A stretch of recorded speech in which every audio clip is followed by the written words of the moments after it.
രായപ്പൻ്റെ പ്രണയം ഒരു സാധാരണ പ്രണയമല്ല. ദേ ഇതാണ് രായപ്പൻ. രാജ്കുമാർ എന്നാണ് പേരെങ്കിലും വിളിച്ച് വിളിച്ച് രായപ്പൻ എന്നായി. പക്ഷെ ചേരുന്ന പേര് രായപ്പൻ എന്ന് തന്നെയാണ്. ദേ ഇതാണ് അവൻ്റെ ആത്മാർത്ഥ സുഹൃത്ത് പാക്കു. യഥാർത്ഥ പേര് ഭാസ്കരൻ. കൗമാരത്തിലേക്ക് എത്തിയപ്പോൾ ഭാസ്കരൻ പാക്കരനായി. പാക്കരൻ പിന്നെ ലോപിച്ച് ലോപിച്ച് പാക്കുവായി മാറി. പിന്നെ ഇത് കരിയില മാത്തൻ. ഇവനെക്കുറിച്ച് കൂടുതലൊന്നും പറയുന്നില്ല. അത് നിങ്ങൾ കണ്ട് തന്നെ മനസ്സിലാക്കണം. ദേ ആ ആടിയുലഞ്ഞു വരുന്ന വരവ് കണ്ടോ? ഇതാണ് സൗഹൃദത്തിൻ്റെ മൂർത്തിമത് ഭാവം. അങ്ങനെ രായപ്പൻ്റെ കഴിഞ്ഞുപോയ പ്രണയത്തിൻ്റെ ഏടുകളിലൂടെ നമുക്കൊന്ന് യാത്ര ചെയ്യാം.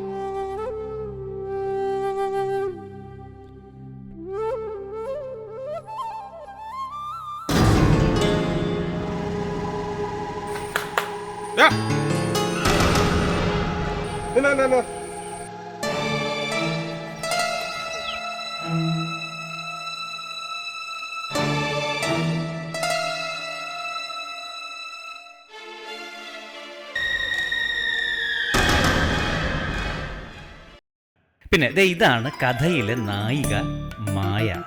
ഒരുക്കവും പോക്കും ഒക്കെ കണ്ട ഏതോ ഒരു ബാങ്കിലെ ക്യാഷ്യർ ആണെന്ന് തോന്നുമെങ്കിലും ഒരു തുണിക്കടയിലെ സെയിൽസ് ഗേളാണ്. ആരെയും പ്രേമിക്കില്ല എന്ന് ദൃഢനിശ്ചയമെടുത്ത ഒരു നാടൻ പെണ്ണ്.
റിസ്ക് എടുക്കുന്നവന് മുന്നിൽ ലോകം മലർക്കെ തുറക്കുമെന്ന ഉറച്ച വിശ്വാസത്തിൽ അവനവൻ്റെ പ്രണയയാത്ര തുടർന്നുകൊണ്ടേയിരിക്കുന്നു.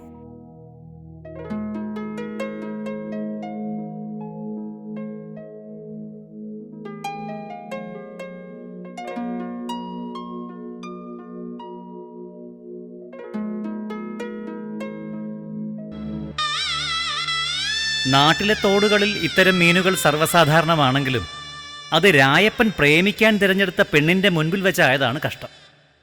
എങ്കിലും രായപ്പൻ്റെ പ്രണയയാത്ര അനസ്യൂതം തുടർന്നു.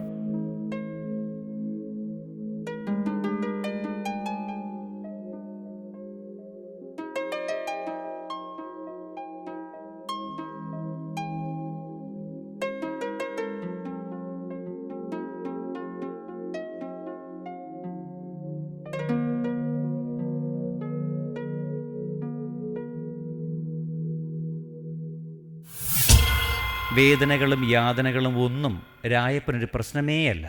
അവളെ സ്വന്തമാക്കുക എന്ന ഒരൊറ്റ ലക്ഷ്യം മാത്രം.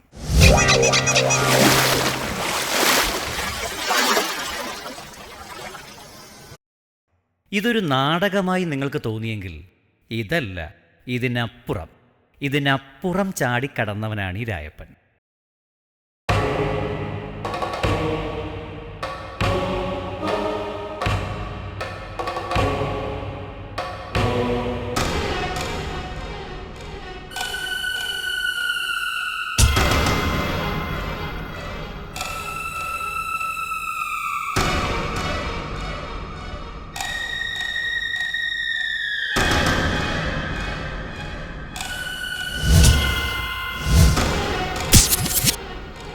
ഇതൊരു സൂചന മാത്രം എന്ന് സമരക്കാർ പറയുന്നത് പോലെ സൂചന കണ്ട് പഠിച്ചില്ലെന്ന് മാത്രമല്ല, അവളുടെ വീടിൻ്റെ തൊട്ടടുത്തേക്ക് തന്നെ തൻ്റെ പ്രേമ പ്രവർത്തനങ്ങൾ മാറ്റുക കൂടി ചെയ്തു.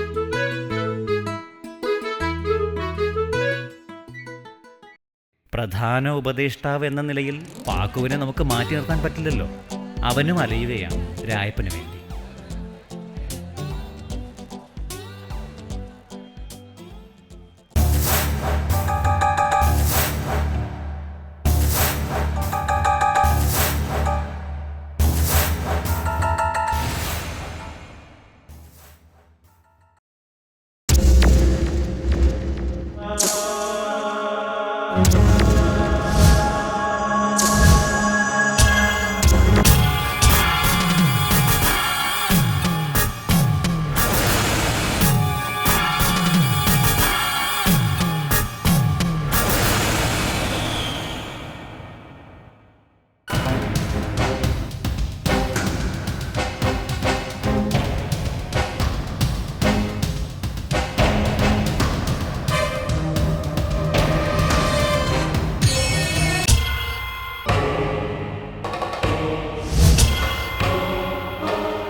പക്ഷേ ഇതിനിടയ്ക്ക് സ്ഥിരം വഴികളിൽ രായപ്പനെയും പാക്കുവിനെയും കാണാതെ വന്നതോടെ അവളുടെ ഇടനെഞ്ചിൽ ഒരു ചെറിയ മാറ്റം, ഒരു തേടൽ.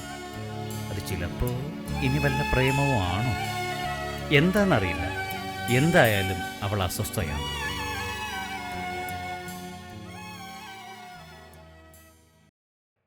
ഭാഗ്യം, ചത്തിട്ടില്ല, ഇവിടൊക്കെ തന്നെ ഉണ്ട്. കടുത്ത ശരീരവേദനയിൽ പോലും സുഹൃത്തിനു വേണ്ടി പോരാടുന്നവൻ, അതാണ് പാക്കു.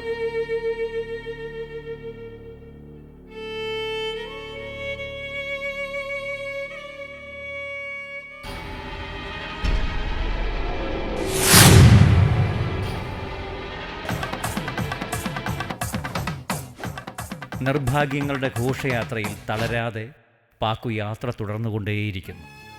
സുഹൃത്തിനു വേണ്ടി ജീവൻ കളയാൻ തയ്യാറാണെങ്കിലും ഇവളോടുള്ള അമർഷം അതവൻ പ്രകടിപ്പിച്ചില്ലെങ്കിൽ പിന്നെ എന്ത് സൗഹൃദം. എന്തായാലും ഇതിൽ ഇവരുടെ സംഭാഷണമില്ലാത്തത് നന്നായി. അല്ലെങ്കിൽ ഇവിടെ ബീപ്പ് സൗണ്ടുകളുടെ ഒരു ഘോഷയാത്ര തന്നെ ഉണ്ടാകുമായിരുന്നു.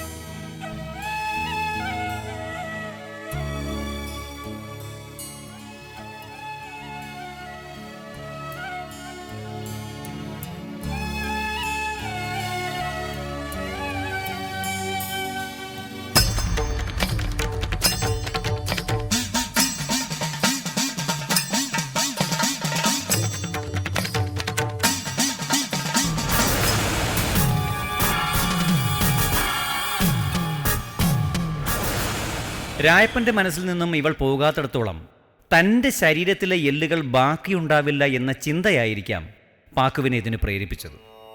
ഇനിയുള്ളത് ഞാൻ പറയുന്നില്ല, നിങ്ങൾ നേരിട്ട് കാണുക.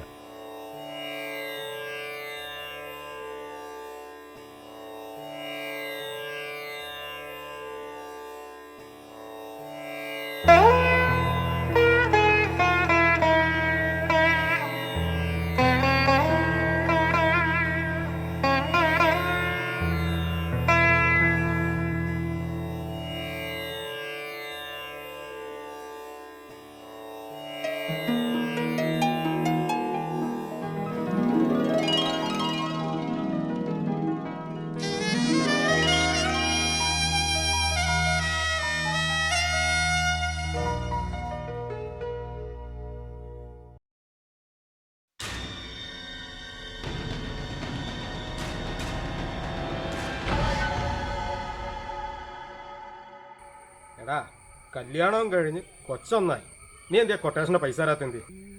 ഏത് കൊട്ടേഷനാണ്? എടാ നിന്നെത്തല്ല നീ തന്ന കൊട്ടേഷൻ ഭാര്യയും കൊച്ചായപ്പോഴത്തേക്കും പൈസയുടെ കാര്യമൊക്കെ മറന്നു. ഓ മടുപ്പാണ്, സത്യമായിട്ടും അതെ മടുപ്പാ. ഞാൻ തരൂന്ന് പറഞ്ഞ തരും, പണിയൊന്നുമില്ല അതുകൊണ്ടാണ്. നീ പൈസ തരാൻ വേണ്ടിയിട്ടാണ് ഞാൻ ചോദിച്ചത്. നിന്റെ പ്രേമം ഒന്ന് പൂക്കട്ടെ, അതിനല്ല ഞാൻ സഹകരിച്ചത്. അതൊന്നും കുഴപ്പമൊന്നുമില്ല. ഡാ നീ വന്നടാ. അണ്ണാ തല്ലുവാണോ? ഇല്ലടാ നീ വന്നേ.